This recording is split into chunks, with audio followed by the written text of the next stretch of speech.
Hello दोस्तों, राधे राधे। कैसे हैं आप सब लोग? आई होप सब आप अच्छे होंगे और अपनी पढ़ाई भी अच्छे से कर रहे होंगे। तो दोस्तों, आज के दिन की शुरुआत होती है मेरी सिलाई मशीन से। मेरा ही कुछ सिलाई मशीन का काम था। मुझे कुछ अपने कपड़ों पर फिटिंग वगैरह लगानी थी जो मैंने कल खरीदे थे। तो मैं बस जल्दी जल्दी इस काम को निपटा रही थी। फिर मुझे अपनी स्टडी करने के लिए बैठना था। और यहाँ मैंने अपने सिलाई का काम करने के बाद आ गई थी अपने स्टडी टेबल पर पढ़ाई वगैरह करने के लिए। मुँह हाथ वगैरह धोने के बाद और भगवान जी को प्रणाम किया। सोचा कि क्या ही पढ़ूँ क्या ही पढ़ूँ। तो फिर मैंने यहाँ पे सोचा कि चलो, कल परसेंटेज की क्लास ली थी तो उन्हीं क्वेश्चनों को दोबारा से प्रैक्टिस कर लेते हैं। तो जैसा कि मैंने आपको बताया था एग्जामपुर वाले नोट्स के बारे में, तो मैंने एग्जामपुर से जो नोट्स मंगाए थे दोस्तों, मुझे मंगाना तो नोट्स का एक ही बॉक्स था, लेकिन पता नहीं गलती से कैसे दो क्वांटिटी सिलेक्ट हो गई तो मेरे पास दो बॉक्स रिसीव हो गए थे। तो एक बॉक्स के नोट्स को तो मैं यहाँ पे यूज़ कर रही हूँ, यानी उन्हीं से पढ़ रही हूँ मैं। यूपीएसआई के नोट्स थे ये, और एक मेरे पास एक्स्ट्रा रखा है। मैंने कल भी आपको बताया था, अगर आपको किसी को चाहिए तो मुझे बताना, फिर मैं आपको दे दूँगी, बिल्कुल फ्री में प्रोवाइड करा दूँगी। और अगर आपको उसका प्राइस जानना है तो प्लीज़ आप जाके एग्जामपुर वाले ऐप पे देखना कि उसका कितना प्राइस है यूपीएसआई वाले नोट्स का। और जैसा कि आप जानते हैं कि यूपीएसआई का नोटिफिकेशन भी आ गया है, भर्ती अब आने ही वाली है। तो यहाँ मैंने मैथ के क्वेश्चनों को प्रैक्टिस करना शुरू कर दिया था उसी नोट्स के एक बुकलेट से, जिसमें परसेंटेज चैप्टर था दोस्तों। यकीन मानना नोट्स बहुत ही अच्छे हैं। और क्या कहते हैं, इसमें क्वेश्चन जो थे हर टाइप के क्वेश्चन थे, और हर एक चैप्टर में 150-200 क्वेश्चन थे। आपको कहीं भटकने की ज़रूरत नहीं है, सारे क्वेश्चन इसी बुकलेट में मिल जाएंगे। तो यहाँ पर मैं क्वेश्चन की प्रैक्टिस कर रही थी। और एक बात और फिर कह दे रही हूँ, अगर आपको चाहिए तो प्लीज़ कमेंट बॉक्स में कमेंट ज़रूर करना। कमेंट पढ़कर मैं रिप्लाई करूँगी और आपसे कॉन्टैक्ट करने की कोशिश करूँगी।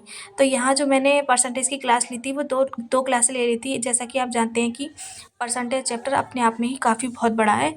और क्या कहते हैं, परसेंटेज चैप्टर ही सिर्फ 10 से 12 क्लास लगती है परसेंटेज चैप्टर की, तब जाके हमारा वो पूरा हो पाता है।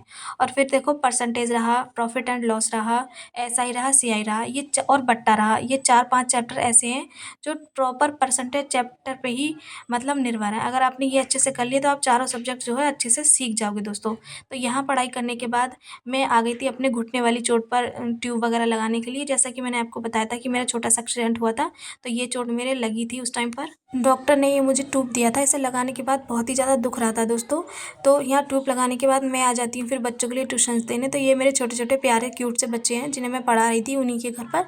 पढ़ाने के साथ साथ इनके पेरेंट्स मुझे रोज़ नाश्ता देते हैं, चाय के साथ कुछ ना कुछ देते हैं। तो आज आया था नाश्ता चाय के साथ कचौड़ी, जो बहुत ज़्यादा टेस्टी थी। फिर उसके बाद आई थी शिकंजी, हम सब बच्चों ने मिलकर चेयर्स किया।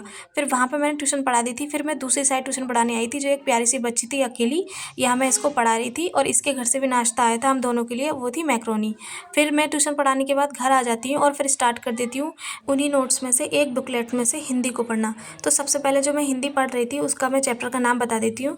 ये अशुद्धियों वाला चैप्टर था। यकीन माना, ये अशुद्धियों में ज़्यादातर गलती हमसे हो ही जाती है। हम कितना भी पढ़ लिख जाएँ, एमए कर लिया, बीए कर लिया, लेकिन हम हिंदी की गलतियों को पहचान ही नहीं पाते हैं।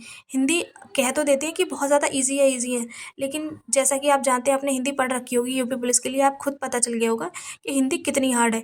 पता नहीं कहाँ बिंदी लगानी है, किस बा का पेट चीरना है, इन चीज़ों में ज़्यादा दिक्कत होती है। और सेंटेंस इंग्लिश के तो आप लगा लोगे सीक्वेंस में, लेकिन हिंदी के सेंटेंस सीक्वेंस में लगाने के लिए बड़ा ही जो है टेंशन सी होती है कि पता नहीं गलत नहीं हो जाए, गलत नहीं हो जाए। और फिर खुद में ही शर्म आती है कि बताओ, हम हिंदी के सेंटेंस सीक्वेंस में नहीं लगा पाए। तो यहाँ मैं हिंदी की प्रैक्टिस कर रही थी उस वाले चैप्टर की, अशुद्धि शुद्धि वाले चैप्टर की दोस्तों। और अच्छे क्वेश्चन थे काफ़ी, मतलब कंटेंट बहुत ही अच्छा है। जैसा कि आपको पता है कि अप्रैल के लास्ट वीक में यूपीएसआई की और यूपी पुलिस की जो है भर्ती आने वाली है, फॉर्म वगैरह भरे जाएंगे, नोटिफिकेशन तो उसका आ ही गया है। तो बस मैं उसी की तैयारी में यहाँ लगी हुई हूँ, ग्रुप डी के साथ साथ और एनटीपीसी के साथ साथ दोस्तों। तो मैं आपसे ये कहना चाहूँगी कि अपनी पढ़ाई को टाइम दो, टाइम बर्बाद मत करो। टाइम बर्बाद एक ऐसी चीज़ है जो आपको विनाश की ओर ले जाता है। अगर आपने इस टाइम बर्बाद किया ना टाइम, तो आप उस टाइम पे आपको काम करना पड़ेगा जब आपके हाथ पैरों में जान नहीं होगी, बिल्कुल एजिड हो जाएंगे तब। तो या तो आप कुर्सी पे बैठकर मेहनत कर लो, या फिर ये टाइम में मौज मस्ती करने के बाद उस टाइम पे इतनी मेहनत करनी पड़ेगी और वो सारे काम करने पड़ेंगे जो आपने सोचा भी नहीं होगा। आपने देखा है कभी अपने मम्मी पापा को धूप में काम करते हुए? पता है उनको क्यों करना पड़ता है? क्योंकि बेचारों को पढ़ने नहीं मिला। अगर उन्हें अच्छी एजुकेशन मिली होती तो वो भी अच्छी जगह आज काम कर रहे होते।